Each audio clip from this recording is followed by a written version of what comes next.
દાહોદ જિલ્લાના સંવેદનશીલ મતદાન મથકોની મુલાકાત લેતા જિલ્લા પોલીસ અધિક્ષક શ્રી રવિરાજસિંહ જાડેજા. ગુજરાત ચૂંટણી આયોગ દ્વારા જાહેર કરવામાં આવેલી સ્થાનિક સ્વરાજ્યની સંસ્થાઓની સામાન્ય ચૂંટણી 2026.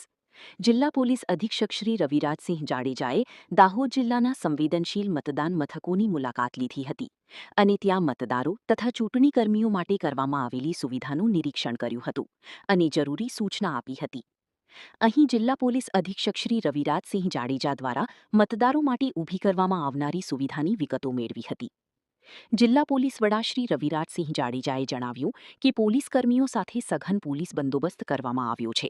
તેમના દ્વારા foot march, route march, night patrolling સહિત રાઉન્ડ ધ ક્લોક કામગીરી કરવામાં આવી રહી છે. અતિ સંવેદનશીલ મતદાન મથકોએ ચૂંટણી આયોગની માર્ગદર્શિકા મુજબ વિડીયોગ્રાફી સહિતની ચુસ્ત પોલીસ વ્યવસ્થા કરવામાં આવી છે. તેમણે જણાવ્યું હતું કે ચૂંટણીમાં કોઈપણ પ્રકારનો અનિચ્છનીય બનાવ ન બને એ માટે અધિકારીઓ દ્વારા ગામોની મુલાકાત લેવામાં આવી રહી છે. Foot march, route march, night patrolling કરવામાં આવી રહ્યું છે.